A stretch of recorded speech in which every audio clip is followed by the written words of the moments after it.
7. Are you guys ready to have a good time? We got 3 amazing comics for you. The first one, give it up for Brett Hiker.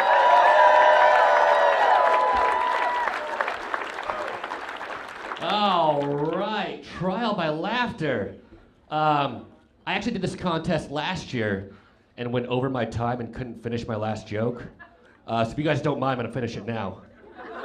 Yeah. So I turned to the cop and I said, "You're gonna press charges? The Pro Bowl's on." You guys were here last year, right?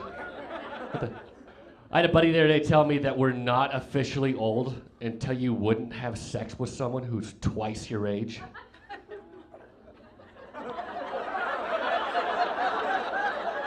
I'll pause while you guys do the math real quick. Does anyone need more time?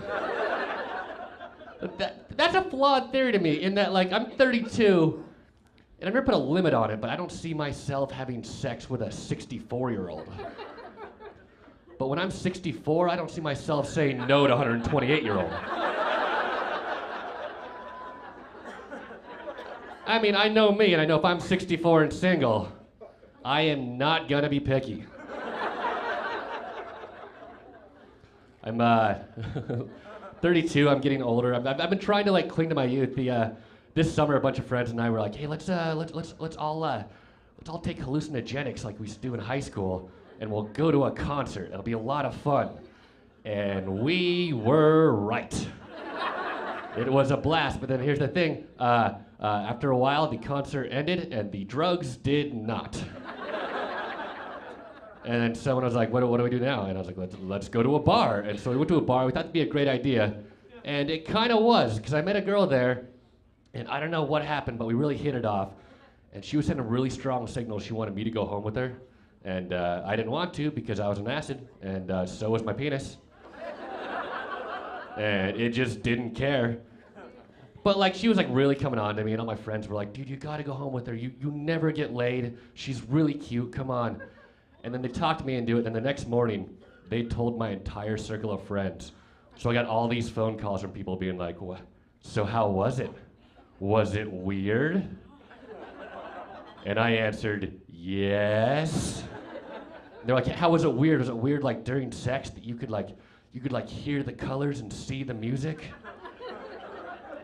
And I said, "No. It was weird like in the middle of thrusting, I would just stop and say stuff like, 'What's your favorite bug?'"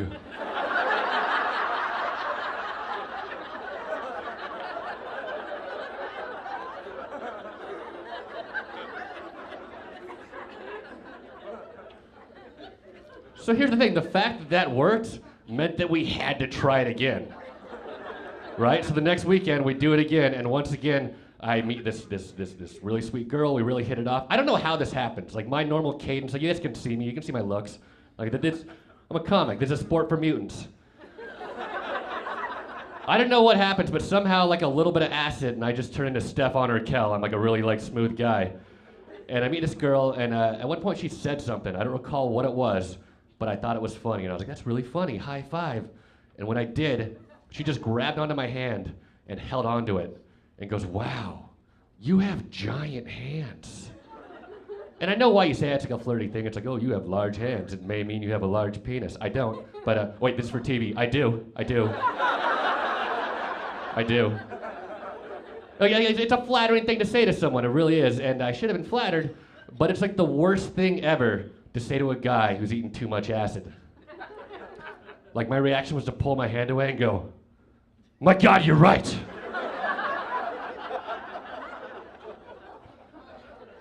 But then she kept talking to me, and I just couldn't even hear what she was saying because I was so concerned with the size of my hands. And I was like, "Oh, I'll just tuck these away," and suddenly they just wouldn't fit in my pockets anymore. And at this point, I'm just panicking, knocking over like drinks and candles, screaming, "Don't look at me!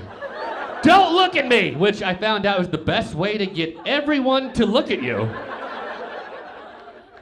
And at one point, I even put it on my back and just knew that all 5 fingers were sticking out like a peacock. And like after all that, she still tried to give me her number after all that. And when I did, I literally couldn't type her number into my phone. on account of my hands being too large. Just mashing multiple keys at once. And looking back on it, it's all her fault. Because like I was so prone to suggestion, she was like, "You have giant hands." And I was like, "Oh, God." And all she had to say was, "And a giant phone." I'd be like, "Oh, I got this."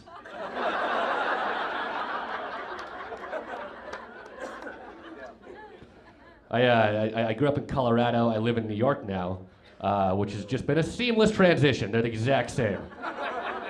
My first summer there, like, we had like 11 days that were over 100 degrees.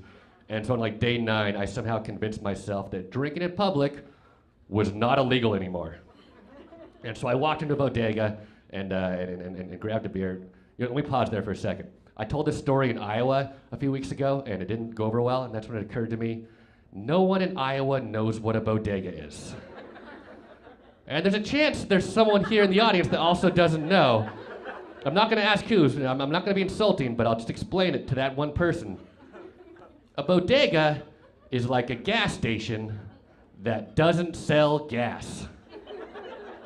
And it's where you go when you want to buy cigarettes or a sandwich or condoms one at a time. And there's a bunch of cats running around.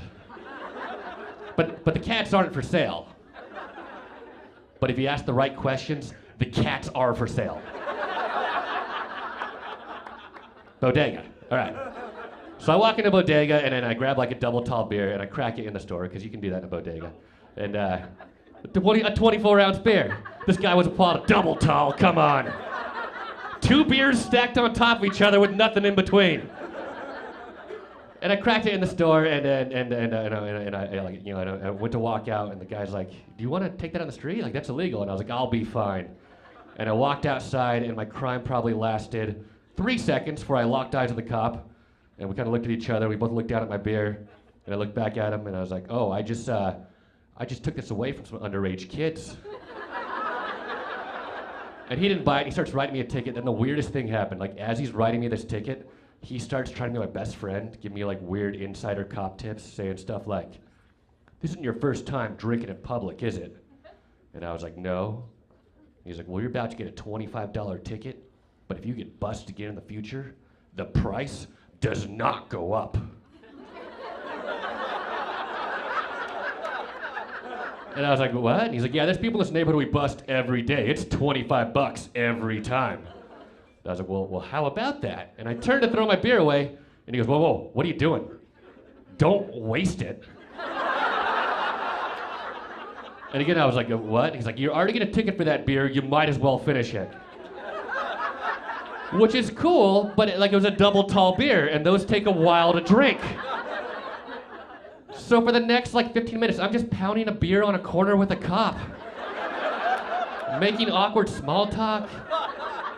And we're in the ghetto too, so people are driving past me like, "Oh my God, look what white people get away with." And I'm sitting there thinking, "Oh my God, look what white people get away with." And then after a while, it just gets too awkward, and so I just kind of I lie to him. I was like, "You know what, I gotta catch a train. I should really just throw this out." And he kind of sighs like I'm breaking up with him. He goes, "No, don't throw it out. Here's what I'll do for you. I'll just make a note on your ticket, and I'll give you a carbon copy. That way, just take that with you with the beer. That way, if you get stopped by another cop, you can show them you've already been ticketed for that beer." Now, the reason I tell this story, there's a moral behind it. I want you guys all to know, if you ever go to New York City, drinking in public is not illegal. There's just a $25 cover. All right, thanks, guys. I'm Brett Hiker.